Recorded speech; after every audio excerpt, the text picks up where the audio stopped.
ఓం మహాగణాధిపతయే నమః. ఓం గురుభ్యో నమః. ఓం శ్రీమాత్రే నమః. అరుణాం కరుణాతరంగితాక్షీం ధృతపాశాంకుశపుష్పబాణచాపాం అనిమాదిభిరావృతాం మయూకైః అహమిత్యేవ విభావయే భవానీం. శ్రీమాత్రే నమః. ప్రేక్షకులకి ఆ లలితాంబిక అమ్మవారి యొక్క అనుగ్రహం పరిపూర్ణంగా కలగాలని మనస్ఫూర్తిగా కోరుకుంటూ మనం ఈరోజు ఆంగ్ల నూతన సంవత్సరం రాబోతుంది ఒక 3-4 నెలల్లో.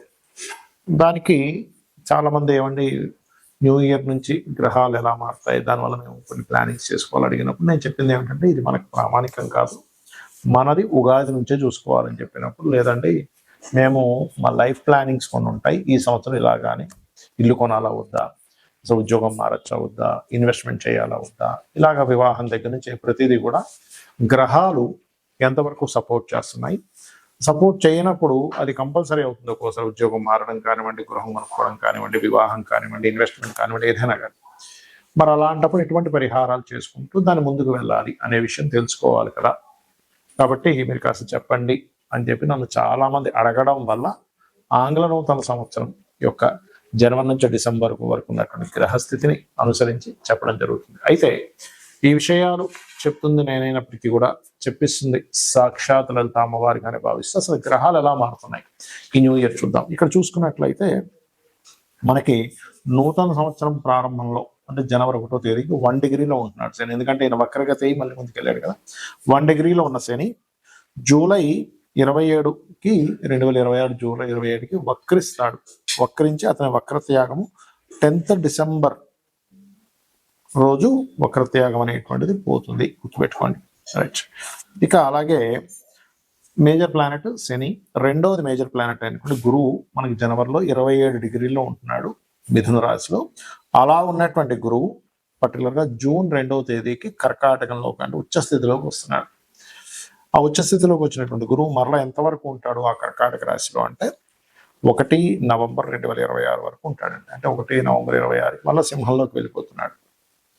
ఎందుకంటే మనకి ఆల్రెడీ 2025 సంవత్సరంలో అక్టోబర్, నవంబర్, డిసెంబర్ మాసాల్లో అతిచారంలో ముందుకు వచ్చి వెనక్కి వెళ్ళాడు ఆయన ఆల్రెడీ. అంటే అక్కడ ఒక 3 నెలలు ఆయన కాంబినేషన్ వచ్చేసింది. సో మళ్ళీ తర్వాత సింహంలో మళ్ళీ వక్రిస్తాడు. That is different thing. అది డిసెంబర్, జనవరి ఆ టైమ్స్లో జరుగుతుంది చెప్పాలంటే. రైట్.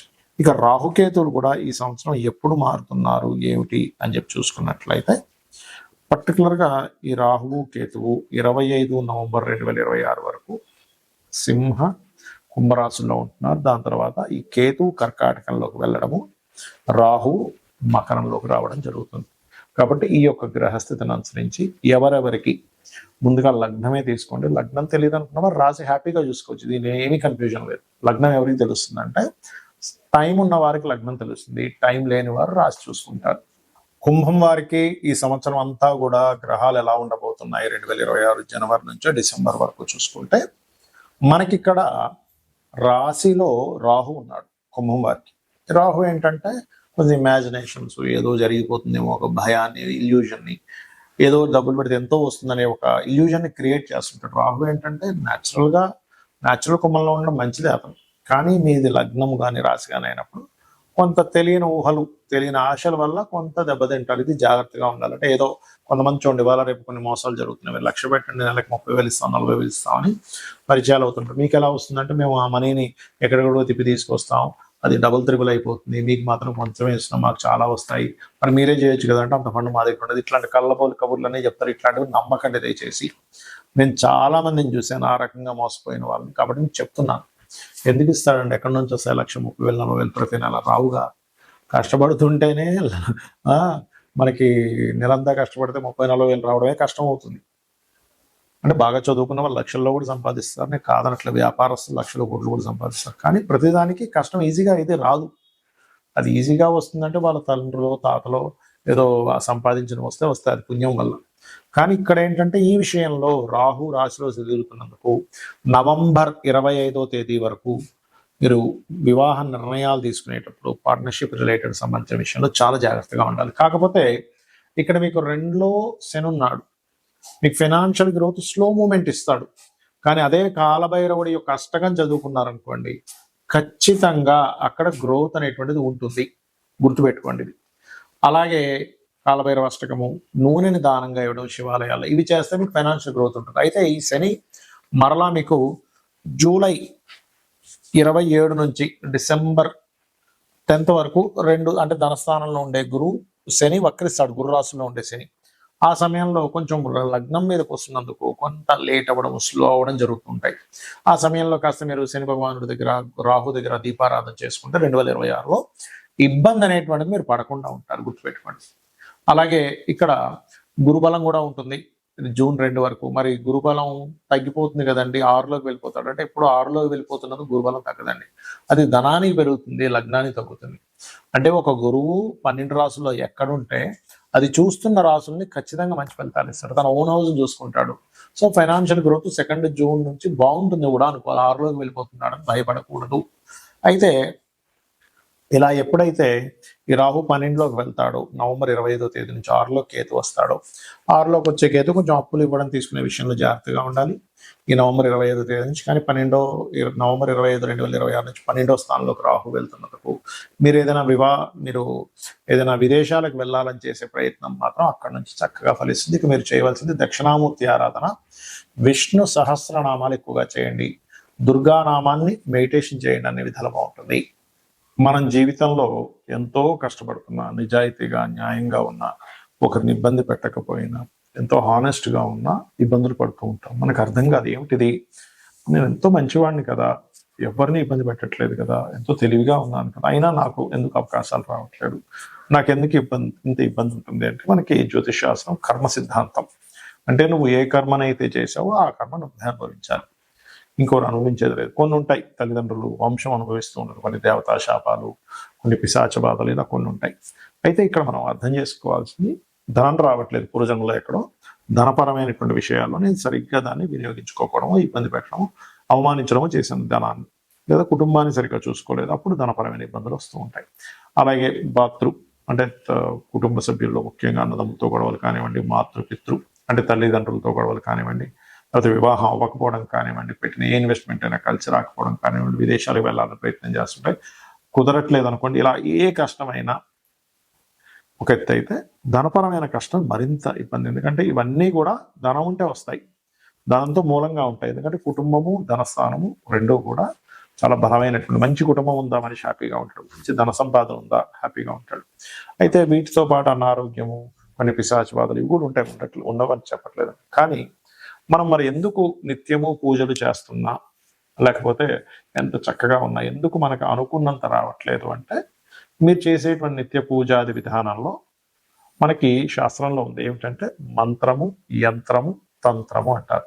అంటే మంత్రం అంటే ఏమిటి, మీరు ఏదైతే లలిత సహస్రనామాలు చదువుతున్నారో, విష్ణు సహస్రనామాలు చక్కగా భక్తితో చేస్తున్నారు, ఏ అష్టోత్తరం, లక్ష్మీ అష్టోత్తరం ఏదైనా చేస్తున్నారు, అది మంత్రం.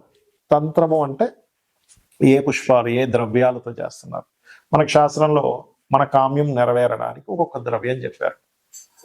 కొంతమంది అక్షింతలతో చేస్తే, మరి కొంతమంది ఎర్రటి పుష్పాలతో చేయండి, లేకపోతే ఫలానా పదార్థాలతో హోమం చేయండి, మీకు శత్రు బాధలు ఉన్నాయంటే ఇలాగా మిరపకాయలతో చేయండి, లేకపోతే మిరియాలతో చేయండి అని చెప్తూ ఉంటారు. అది ద్రవ్యం. సో తాంత్రికం అంటే అది. ఇక యంత్రము ఎంత గొప్పదంటే, మనకి మన యొక్క కర్మని కంట్రోల్ చేసేది ఉంటుంది. అయితే మనకి మార్కెట్లో కామన్గా ఇలాంటి యంత్రాలు మనకి చక్కగా లభిస్తుంటాయి, తెచ్చుకుంటారు, పూజించుకుంటుంటారు. ఈ యంత్రానికి ఉన్న శక్తిని బట్టి అంతవరకు దాని ఫలితం ఇస్తుంది. అయితే మనకి శాస్త్రంలో చెప్పింది ఏమిటి అంటే, ఈ రకంగా ఈ ప్యూర్గా లేనట్లయితే అది అంత ఫలితం ఇవ్వదు. ప్యూర్గా ఉండాలి ఎప్పుడు కూడా.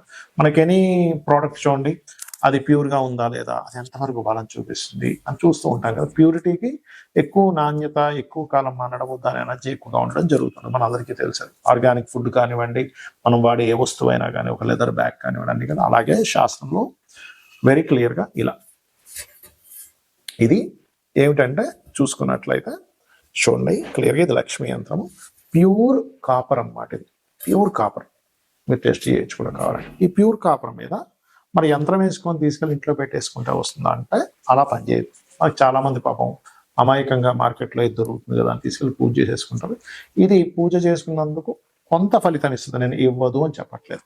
కానీ ఇదే యంత్రంలో గనక మీరు చక్కగా దీనికి పంచవాసములు అంటారు. అంటే ధాన్యవాసము, అంటే ధాన్యంలో ఒకరోజు పెడతారు, పుష్పావాసం, పుష్పాల్లో ఒక రోజు పెడతారు కొన్ని మంత్రాలు చదివి.